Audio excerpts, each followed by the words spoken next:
அஸ்ஸலாமு அலைக்கும் வரஹ்மத்துல்லாஹி வபரகாத்துஹு. பார்த்தீங்களா எவ்வளோ பெரிய பட்டாம்பூச்சி. ஸோ இதெல்லாம் இன்றைக்கி ஃபுல்லாக க்ளீன் பண்ணி விட்டாச்சு. க்ளீன் பண்ணிவிட்டு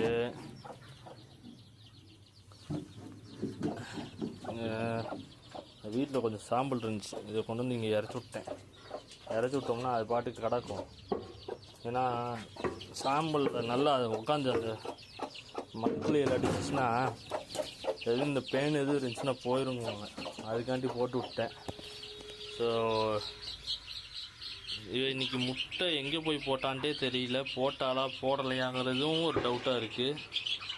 ஆனால் அவர் பட்டாம்பூச்சி முடிச்சிட்டா. காலையில் திறந்து விட்டதும் வெளியே போகலை. வெளியே போச்சு. ஆனால் சேவை கூட தான் சுற்றிட்டு இருந்துச்சு. டைகர் எதுவும் திண்டுட்டு போயிட்டானா ஒன்றும் புரியல. முட்டையை காணோம். இன்றைய முட்டை அரோகரா. இல்லை தூக்கி அடைக்கி எதுவும் உக்காந்துருக்குமா என்னன்னு தெரியல. அடைக்கி உட்காரதுன்னா அடைக்கி உட்கார வச்சிடலாம்.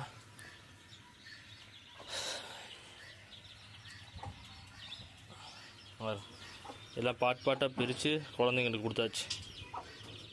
மொத்தத்தையும் பிரிச்சிருச்சு. ஒருத்தர் ரக்கையை வச்சுட்டு திண்டுட்டு இருக்கா. பாடி எப்படியும் அது முழுங்கியிருக்கும். ஆளுக்கு ஒரு ரக்கையை தூக்கிட்டு போயிடுச்சுங்க. சரி இருக்கட்டும், அல்ஹம்துலில்லாஹ். ஸோ இன்றைக்கி அந்த 3 நாய் வந்துச்சுங்க. நல்ல வேலை பார்த்துட்டோம். பட்டுண்டு அடித்து துரத்தியாச்சு.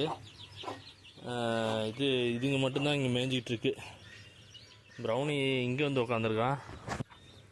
எதுக்கு இங்கே வந்தான்னு தெரியல. சரி பார்த்துக்கலாம்.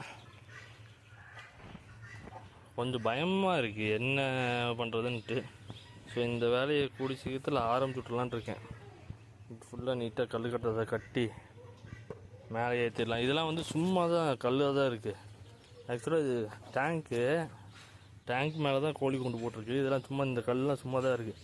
இதெல்லாம் தூக்கி அங்கே அடிக்கிடலாம் ஃபுல்லாக வரிசையாக. இந்த கல்லாம் எடுத்து அங்கிட்ட அடிக்கி இந்த இடத்த ஒரு ஹைட் பண்ணி ஒழுங்கு பண்ணி எல்லாத்தையும் ரெடி பண்ணி வைக்கணும். இவன் ஏன் இன்னத்தில் ஏறி மேலே ஏறி உட்காந்துட்டு இருக்கான்னு தெரில. சரி பார்ப்போம். பார்த்துட்டு தூக்கி சாயங்காலம் வேண்டாம் அடையில் உட்கார வச்சுட்டு வேலையை பார்ப்போம். என்னன்னு தெரியல, இன்றைக்கி எல்லாருமே இன்னத்துலேயே அசம்பிள் ஆகிட்டானுங்க. பட்டுன்ட்டு வேணும். கிண்ணிக்கோழி மட்டும்தான் வெளியே இருக்காங்க. இவன் ஒன்றும் முட்டை போட காணாம். என்ன ரீசன்ட்டு தெரியல. சரி அப்புறமேல்ட்டு இப்போ போய் சாப்பிட்டுட்டு அவளை பிடிச்சிட்டு போய் அங்கே முட்டையை வச்சு உட்கார வச்சு பார்ப்போம். உக்காந்தானா ஆச்சு. இல்லைனாட்டி இப்பயே கையோடு பண்ணி விட்டு போயிட்டு வந்துடலாமா? ஆமாம், இப்பயே கையோட சரி பண்ணி விட்டுலாம். பண்ணி விட்டோம்னா அப்புறம் நம்ம போகிற வரைக்கும் அது உக்காந்துச்சுன்னா ஓகே. இல்லைனாட்டி அதை அப்புறம் மாற்றிடலாம். இப்பயே பண்ணி விட்றேன். சேவை மட்டும் இன்னும் உள்ளார வரல. சேவலும் இந்த கிண்ணிக்கோழி அங்கே நின்று கத்திட்டு இருக்கு. அதனால் சேவல் உள்ளார வர மாட்டேங்குது. கிண்ணிக்கோழி வந்துருச்சுன்னா சேவலும் உள்ளார போயிடும். கையோடு அடைச்சி விட்டு போயிடலான்னு பார்க்குறேன். ஏன்னா இந்த இதில் ஒரு முட்டை உடஞ்சிருந்துச்சு. அந்த ஸ்மெல்லுக்கு நல்ல வேலை இவன் உள்ளார போகிறான். அந்த ஸ்மெல்லுக்கு பூனை சுற்றி வருதா, அதனால் ஃபுல்லாக சாத்தி விட்டு போயிடலாம். கிண்ணிக்கோழி வரட்டும் பொறுமையாக.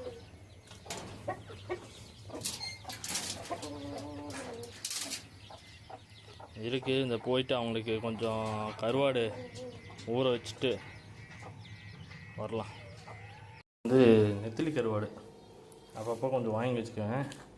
இதை நல்லா ஒரு கொத்து அள்ளி சுடுதண்ணியில் போட்டு ஊற வச்சு அப்படியே போய் கோழிக்கு போட்டோம்னா கோழி குஞ்சுங்களுக்கெல்லாம் சளி பிடிக்காது.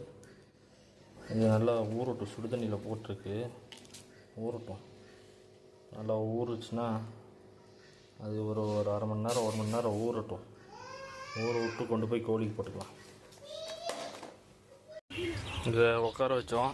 அது என்ன பண்ணுது, உட்காந்துருச்சா என்னன்னு தெரியல. அப்போதே உட்காந்துருச்சு. ஆனால் ஜம்முன்ட்டு போய் நேராக ஓகே ரைட் ஒரு முட்டையை கூட வெளியே விடாமல் அழகாக நீட்டாக வாரி வளைச்சி அணைச்சி உக்காந்துட்டா.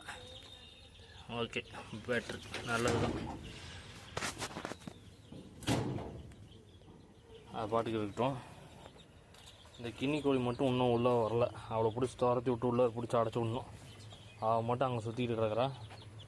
இவங்க எல்லாம் விட்டு கருவாடு ரவுண்ட் எடுக்கிட்டு இருக்காங்க. மேலேருந்து எல்லாம் பார்க்குறாங்க. டேய் எனக்கெல்லாம் வைக்காமல் அவங்களுக்கு மட்டும் விற்கிற இடான்ட்டு.